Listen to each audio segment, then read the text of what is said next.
8:03 a.m. here on the U.S. East Coast. Today's date is September 14th. I am your host, Tom Kaczynski. If I look like I just rolled out of bed, it's because I pretty much have. I could clean up a little bit, but honestly, I'm kind of loving this scraggled prophet look that I'm rocking these days. But I came on here today to talk about a real topic, and I've entitled the show Shades of the Enemy. And the purpose of today's topic is to give you perspective on what it is we're facing. And to do that properly, I'll have to do a little bit of a preface of the way I look at the world, which is hopefully helpful to you. Good morning, Alan, and good morning to everybody. I hope you're all having a good day. The Lord's blessing upon you. What I actually do is a little bit different than what most people do. A lot of people who do social commentary at this point kind of start from looking at everything that's around them and trying to synthesize something. I spend a lot of time in prayer. I spend a lot of time, reading the Bible, considering, deeper prophetic implications. I fast quite frequently. In fact, I am right now, just for clarity of thought. It helps. I'm not claiming any deep spiritual accomplishment from it. But what I've come to realize is that people need the enemy described in ways they can understand. I could go into like a deep theological discussion, and sometimes we do on this channel. And I think it's as valid or more valid, frankly, than most things I get into, because it's like, for instance, it would be like you could describe the NFL in terms of teams playing one another, or players playing for contracts, or businessmen making money, and every one of those is a valid description. And you start to realize it's a bit like nesting dolls, that larger conflicts manifest in more localized ways. So every one of those is valid. And I mean, this is the problem of being a historian, right? I was having a conversation about this the other day, is that people do things for reasons which are legitimate and which motivate them, and yet there are deeper causes, deeper currents often moving people around. So you might have a group of turtles swimming around one another, but the ocean current is carrying them to a different place. And when you start seeing these broad currents, and that's kind of where the spiritual warfare aspects come in, of the fight of good and evil, of the battles we see. Let me give you a word for today. Take a look at Revelation 8:8 about a mountain, falling into the sea. Some of us are watching what's happening with La Palma and other places, wondering. There's a lot of chatter about something bad happening with a tsunami in the Atlantic Ocean.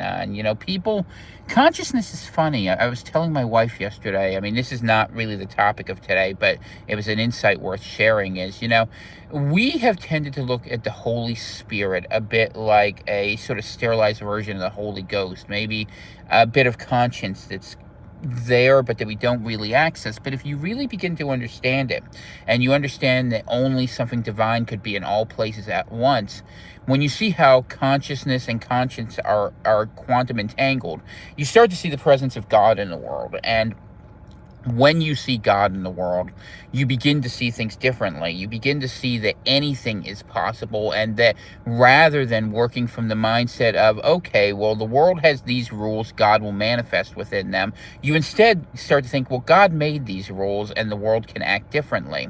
And that the rules you used to know would break down because things would be different than they had been before. That the limits of empirical reality, where our perceptions exist within a certain narrow bounds of what we think is real and normal, begin to move away. And I think that's a good place to start this discussion, because what I want you to understand is, that's absolutely right, by the way, Alan wrote, the Holy Ghost is consciousness. A God consciousness is able to transcend space-time, reality, and knowledge. But it is also directly and intimately linked within you. It is praying, it is interceding for you, and you can be aware of it at any given point in time. So it's the personal nature of your ability to access it. God is there with you every step of the way. The third temple has already been made. It is within you, and Christ consecrated us to God. So people waiting for something to be built in Jerusalem are going down a deceptive road.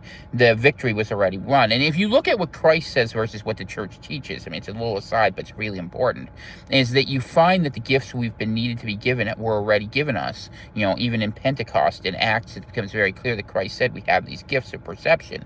But yet here we are at what could very well be the end times. I certainly believe we're walking that path, that we have these gifts that can be used. But for a lot of people, they have a block in the way of thinking that way, and it is this idea that reality is constrained by certain boundaries. It's deism. It's this idea that we live in a clockwork universe. And for some extent, that might be true, although someone can reset the hands. And that's kind of where I wanted to go with this today in today's show. What I wanted to do was talk about shades of the enemy. And we talk about the enemy in terms of, we could talk about in the deepest spiritual sense, conflict of Satan versus God. But today we're going to talk about from a largely secular sense. And the reason I'm doing this is because I know there's a lot of people who are only comfortable going to that level. And so I spent a lot of time in prayer and reflection trying to understand what it is we're actually fighting, and to put the force that is pushing this COVID, agenda, let's say the Great Reset, that COVID's enabling. We'll try to make it a little more neutral, even though it's not, into perspective. And I, when I wrote The Coming Civil War, I've mentioned this a couple times, I had a thought that eventually there would be a fight between the people who wanted humanity to remain as it is and the transhumanists. And now that fight has subsumed all else.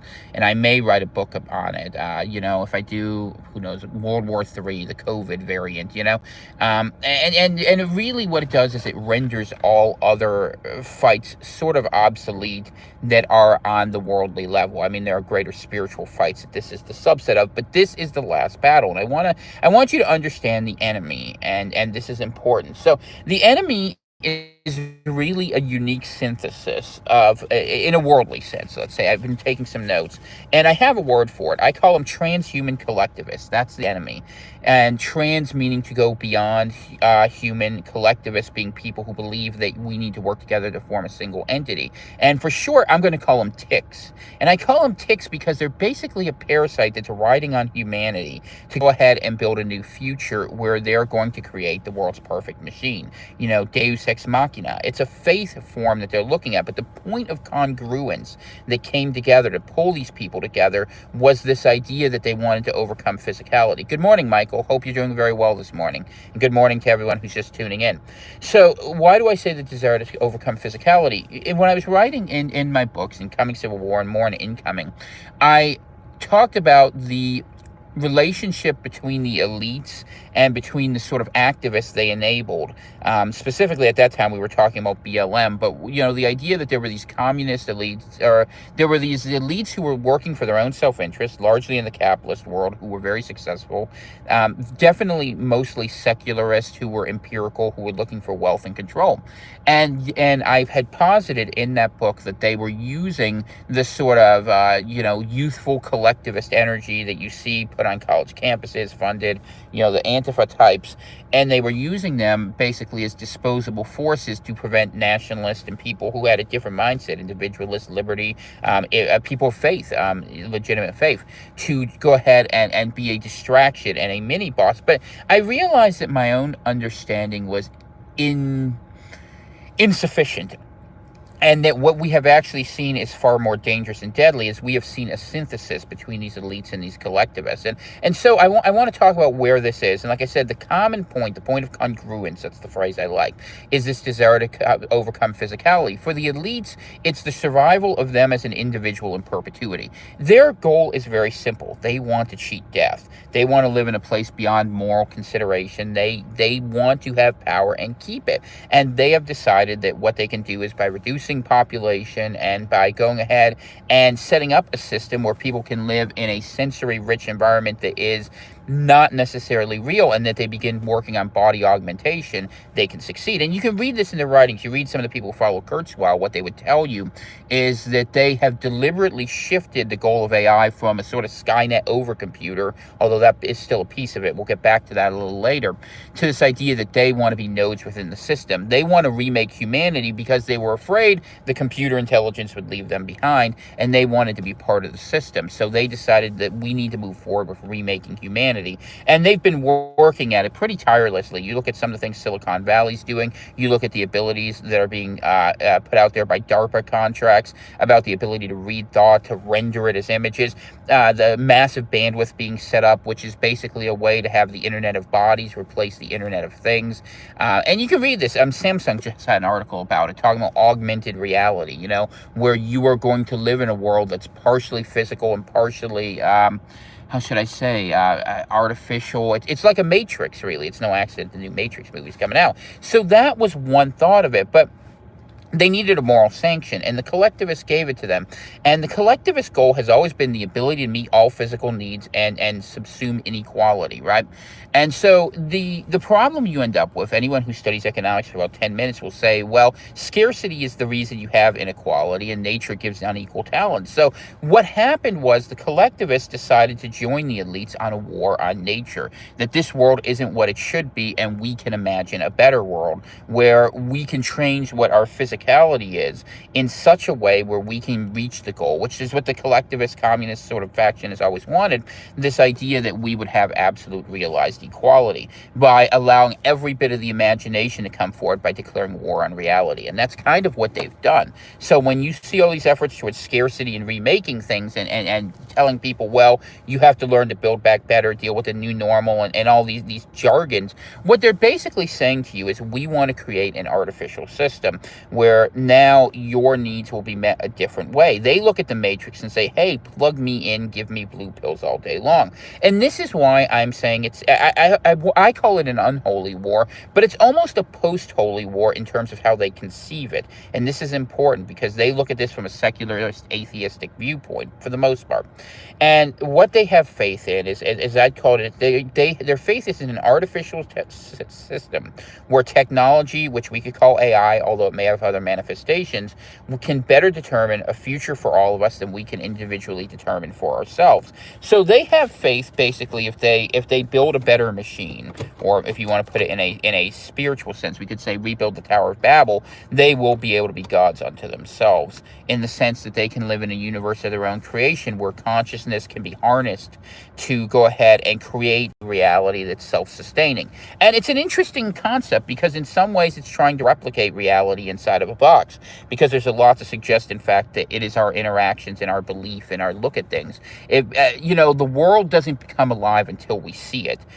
Was it Schrodinger's experiment, the one with the light where you have the two waves and the dots look differently. I apologize, when I move my hand, I'm accidentally causing a little bit of light problems here. Let me see if I can't maybe make that a little bit better for you guys. So why am I going into this? And I'm saying this is shades of the enemy. The problem is when you're fighting transhuman collectivists, they are a religion. Their faith is that they can live forever and have it all, but all must be turned into the machine or the machine will be at risk. And so they cannot help but through their nature declare war on everyone and everything else that dissents. They cannot allow the existence of an alternative outside of what it is they actually believe and what they support. And this is the war that we're facing. And it's not a war necessarily, although it may rise to this, where you're going to have battles of pitched armies. War has become far more difficult and elegant. It is a war for the individual soul and the individual consciousness. Good morning, Patches. Glad you're here. Hope you're having a great morning down there in Georgia. It's a different sort of war we're fighting, and it's a war where it's fought person by person, chance by chance, to go ahead and bring people into the system. And there will be many fronts, but I think COVID specifically created an opportunity where this idea of introducing technology into biology as common practice was irresistible to them, and the overwhelming urge has come forward. I mean, you look at what mRNA technology presupposes, the ability to rewrite the purposing of genetic code. I mean, there's some great books on what CRISPR allows. Basically, they can reprogram human languages, and the only question, or the human language of biology, and the only question you have to ask is what capacities are actually available, quietly, versus to what ones they confess publicly. And as you look at these people who are going forward, and I've said this a couple times, and I hold to this, that World War III is the effort to diminish people so that we may fit within a system or be removed for our dissent from it. It's a different sort of plan than we've dealt with before, where we are accustomed to looking at people who presuppose humility as being people who we don't need to worry about, because we look at the sin of pride. We look at the fact that people who have ambition are the ones who are threats to us. And yet in this case, it is the people who have the what would appear in a worldly sense to be a very meek ambition to say, hey, we can all have everything, we can all be part of it, who I believe genuinely believe they're doing good. Because remember, evil, a lot of times people like to imagine evil existing as something which is out there, which is just doing terrible thing, like some sort of malign sociopathy, where the goal is destruction at all times. And certainly people aren't against sort of creative destruction, the demolition to move something out of the way. But what we see here is an effort of the ongoing desire to create a heaven on earth where worship is brought to a different place. It's brought to this machine. And you can look at it from a strictly humanist, secularist perspective of saying that the transhumanists and collectivists both have this idea of worshiping man as machine and a reality where we become the perfect element of, efficiency and of self-fulfillment. It's almost like a creepy version of that We novel that actually was the inspiration for both 1984 more so, and to a lesser extent Brave New World. It's a book. I can never remember the guy's name. It's Yevgeny and something. It begins with a Z. He was a Russian mathematician who basically wrote about a mathematical universe and imagined, in a lot of ways, almost a better precursor of the sort of matrix that is being presupposed as our future, where we are now just being coded and marked.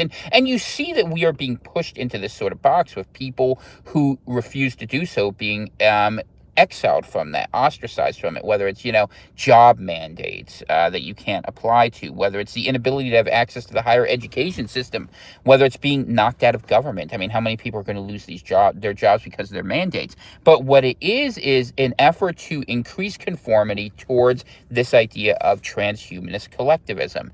And it's this idea where we will transcend ourselves to realize the communist vision that had been intended. And if you study the history of communism, you start to understand what Marx was actually researching and some of the occultic things, then you can see those deeper elements. But I know a lot of people aren't ready for that, so we'll leave that aside. And I'm going to try to stay at this level rather than this level, because you need an enemy you can understand to fight, or at least some people do, and they need a context for understanding the world that, is broadly accessible. And this idea that you're fighting the synthesis of the elites and the collectivists who are trying to make enemies of anyone who dissents. And this is where it's tricky, right?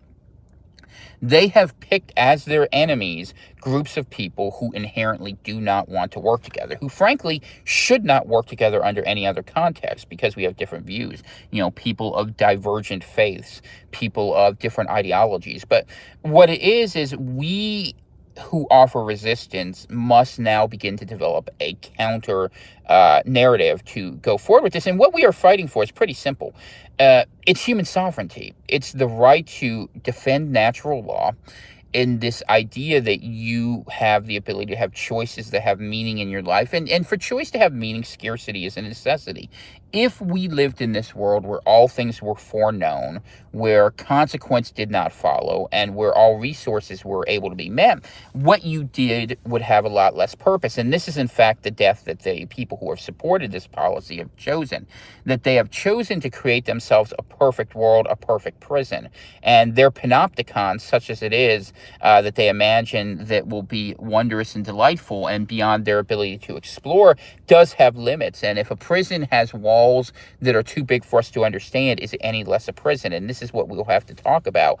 They would argue that you would never know those, and that you would know everything you want, but what you would not know, the thing you're sacrificing, is logos. You're sacrificing truth and the ability to search for that. And that when you agree to be within some constraint, because the thing is, when we're born into this world, right, we apparently have the choice about how far we want to believe, what we want to believe, what sort of sovereignty. And is that choice absolute, or do we just have a lack of understanding? Well, there are probably constraints we don't understand, but as best we can manage and as best we can imagine, within the limits of what our biology will permit, we have the opportunity to make choices, and that the limitations placed upon us are ones we can at least at most times overcome through effort, through discipline, through, focusing of the will. And, if you want to go a little further, I would argue with prayer too.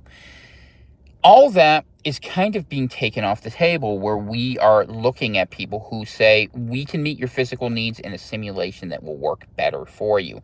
And you're going to see this with economies. I mean, automation in the economy is going to be a big effort of what the transhuman collectivists are going to put forward as part of their solution. You don't have to work. We will give you money. We will provide for your needs, and they will provide the context, the scope, and everything. And so that's why they go through these efforts of shutting down and silencing dissent, because they have a vision and they want to redefine the language and normalcy. And they've taken, and in fairness, the collectivists and the sort of communists over the last 100 years, you read your people like your Gramsci type people, what Adorno, all those guys, you would begin to understand they have understood the importance of psycholinguistic programming, of basically how to feed the brain input in such a way where certain conclusions are only drawn in certain ways.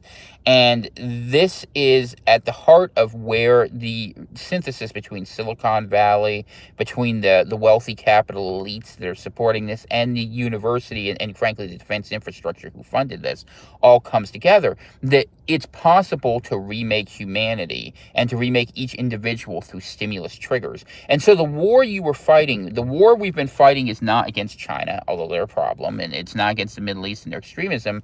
It's against Facebook. It's against Google. It's against YouTube. It's against all of these things that are going out there and constraining you to thinking in certain ways and to visually programming you. And even here, I mean, I'm just trying to be a dissenting voice. I'm trying to be a canary in the coal mine, really, because I know the limitations of what I can do. I'm just saying that, what they're saying, that you can have it all. And my point isn't that it's all bad. A lot of it's good. A lot of it's enjoyable. Much of it's useful. But what I'm saying is you cannot take on these connections without being aware that you are severing other ones, connections to physical reality, connections to spiritual reality, if only in the simplest sense in terms of time, but also in terms of habit and implication, what seems normal. And these platforms, you see the likes, you see the watches, you see the emojis pop up. All of these things come together, and what do they actually accomplish? They are hijacking your optical nerves to make you singularly focused on a certain way of being. And so you add that with repetitious propaganda that is hard to resist, because they say, just go with it, go along with it. You are dealing with a form of low-grade psychological torture that the media is putting out there. And the fact that you logically know it isn't true isn't actually as relevant as you think. It's more about grinding you down like a process of erosion against resistance to this idea that be part of the collective. And at some point, they throw sticks at you, and then they'll throw carrots, and then they'll throw sticks. And this is AI type conflict, where it comes at you in waves, considering different possibilities, and it's highly impersonal. We as human beings have a bias to make things about our emotions, about our feelings, these sort of things. We are dealing with people who are trying to transcend those sorts of issues and lead instead to a different sort of fight, where they say, hey, you can have your feelings, you can enjoy it, believe whatever you want, although there's certain truths they don't necessarily like, if you have certain backgrounds or if you have certain beliefs, but that they dislike them not because of necessarily intrinsic things, except for Christianity, which I believe is because it represents an existential threat. But because they have this idea that you can be whatever you want within the context of this, and you can have whatever belief, that the equality they want will be met, and that people will be better. And in some ways, it is the realization of utopia. So we have to ask ourselves here, what the transhumanist collectivists will do is they will accomplish Francis Bacon's great project. They will see through what Newton's occultism wanted. They are going to go ahead and say, we can offer you utopia. We can offer you bliss, 300 years of good life on Earth, eventually, where you can go ahead, you won't use more than you have to, you'll be efficient, you'll be supported, you'll be part of the machine. And we don't know if the machine could be benign, by the way. I mean, I don't think so. I think it will be malign, but let's pretend the best of all scenarios, that you would be uploaded into something where you would live in a virtual paradise. The episode of Black Mirror, San Junipero, a perfect vision of this, where you can enjoy every day, and yet, would it be real? Would it have meaning? And what would you agree to trap yourself in? Would you have made the Faustian bargain to be stuck eventually in the hurt box, where then your consciousness is trapped in eternity for what? Wondering, you know, I mean, I put it in the Christian context because it is a lake of fire. Well, what could that be a way of describing living on an electrical chip, as a useful recollection and a processing node?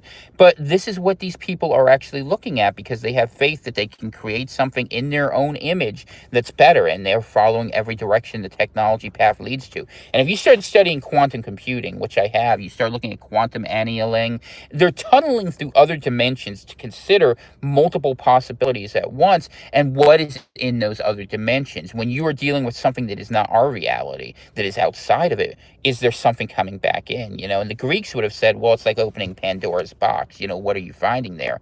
And when you look at some of the stuff with CERN, and I know this is kind of crazier than people are able to accept, I understand all that. But when you go into a place that you assume is empty and it isn't, what do you actually end up finding? And these are some of the risks that they have. But you don't necessarily have to see all this level of evil and occultism. I know my audience is incredibly smart, and I'm putting this out there here. Yeah, I absolutely. I'll define the word node. That's a great question. Tim asks. My word node is it's my way of seeing how the ticks, the transhumanist collectivists, we're called ticks, will go ahead and put a person into the system. They do not see us as individual actors acting as sovereign human beings that can choose to assort and reassort as we individually choose at will. Rather, they see us as pieces in a fabric. A cog in a machine is not a bad way to describe it, but it's a little more connective than that. A node can go in different directions, but what it doesn't have is choice about that. So what I would say is, and I guess in my own determination, a node is the transformation of a human individual into the ability of having someone to infinitely network with other components within a strictly defined element. And that's what you are. So you are permitted to do anything you want within the machine except question the machine itself. So if you want to think of it metaphorically, there's this great the book that was written about what it would be like to live in a 2D world as a 3D object. It's called like Flatlandia or so, not the show, but there was actually a book that was written about. And if you saw a three-dimensional object go through two-dimensional space, you would see it come as strange lines and curves that would appear and disappear that would seem as in unrealistic realities because you only have that level of knowledge, and nodes have the same problem. What a node agrees to is have complete command over physical reality in 3 dimensions or maybe time 4 dimensions for the price of sacrificing an ability to connect to anything larger than that. And what they see that as being part of the machine, there is an absolute equality that everyone is mandated living within that. And I think that's where the collectivists are going to go, where everyone within gets to have everything. And the elites seem to have made this alliance, a synthetic alliance with the collectivists, understanding as AI has developed that it is so far beyond, it is magnitudes of order of intelligence beyond what we can do. So rather than trying to control it, like I think they want sort of tried to do with like a sort of primitive Terminator type Skynet. Instead, they've decided to worship the machine and just say, make a very quick processor and also that are more compatible with the machine. So, I mean, upgrades will happen, but the nodes trust that ultimately, if their physiological components will be removed, that they will be able to endure indefinitely. And I don't know what you call it. Recollection isn't the right word because you're still alive. That will be imprinted as a pattern within, I guess you'd be coded, I guess would be the way to say it, into the machine. And I think this is far beyond what people can understand, but that's because we have not realized that there is a congruence between digital coding and between our biomechanical coding. I mean, if you think about it, in a lot of ways, you're kind of dealing with 4 base pairs as a hexadecimal code that is being wound in duplicate in DNA. And people are breaking this down and figuring out what it is. And there are bits and pieces they don't seem able to be doing, the soul code, if you want to take it that way. But these are the battles that are being fought at the highest level, and the ideas are trickling down where we are kept. It's annoying. Am I back? The timer isn't moving. All right. If I let me know, by the way, it says I'm back, but I don't trust my own phone. This thing's always sort of evil to me when I come forward with these things.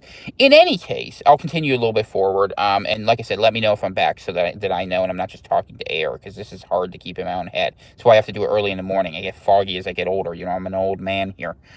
Um, so what I was going to say is that these are the battles that we are actually going to be fighting going forward, and they're very difficult for people to comprehend and understand, and you certainly can't intuit. It's one of the reasons why I emphasize the importance of prayer to ask the Holy Spirit to lead people to understanding of this. But I also understand that people need context and they need the ability to understand it, and I'm trying to figure out if there's a book in this. Not because I mean, yeah, I got to make money to live, right? But because I want you to understand what it is you're actually facing, and I don't feel like anyone's understanding it. I feel a lot of people are applying their existing worldview. To describe conflicts out there. And those conflicts certainly can be used and leveraged, and they are, to make it impossible to offer resistance to this. But you have to understand in a way that allows people to organize opposition to something that, frankly, I think is quite wicked, what it is you're facing. And that's what I am hoping to do with fighting this idea of these ticks, these transhumanist collectivists, because you need to know what it is that's going to be coming down the line. And once you have that framework, it will allow you to see the different means by which you are being attacked and to begin making the decisions you need to for yourself, for your family, for safety, but not for safety. We are not fighting for liberty. I want you to understand that. And we're not fighting for ideology, and we're not fighting for economic wealth. We are fighting at this point now for the right to remain sovereign human beings. Our battle is for survival, not just as a species, yes, but as individuals with free will. And this idea, we are now in the world's worst funhouse. We see mirrors of all sorts of sizes and scopes where we see different versions of ourselves that we have to smash, and that we smash them and we see we were just fighting ourselves all along. So how do you begin to escape a constructed reality around you is a very difficult question. But what you have to realize, and I think this is the best advice I can give you, is the war is not out, will do more good than a million other options. Of course, the AI is fucking with me today. What a surprise, right? But what I'm saying to you is you're going to have to begin to become aware of who you are, what you are, why you're making choices, and be very, very careful, because deception is warfare. You're going to be seeing trap after trap. You are going to face an endless assembly of Trojan horses that are all designed to get you into different situations. And look, will part of this be a destruction of the society around us? Inevitably so, because they don't need the old society. They don't want it. And it's an opportunity to bring more people in. And how long can we hold out? How long can we stay ourselves? And what can we do to help one another, those of us who think this way? These are the challenges we're going to have to figure out. And I don't think we win the battle in terms of our own human understanding. I think that, theologically speaking, we are going to need divine intervention from higher intelligences, because we are fighting something orders of magnitude beyond our ability to understand, that can anticipate our every need and force us down certain pathways. However, these are the things you're going to have to consider. And so much as the Bible actually talks about this, in the end, it'll be much like the beginning. And we are walking down that path where we are going to have to decide, are we going to eat of the fruit of the tree and good and evil, and that we're going to try to find through our own knowledge some ability to live in a better world and then be trapped in sort of prison apart from what God intended from us? Or will we be obedient? And that's where I think it ultimately ends up. And I share this message with you because even though it's beyond the scope of what I want to talk about today, it's because nothing else actually, and not that we don't all seek understanding because we want to know our environment. I'm giving you an intelligence report to give you the context so the individual events make sense. But what I'm saying to you is that ultimately we are going to have to learn to see with a vision beyond our eyes. I have this quote from Second Corinthians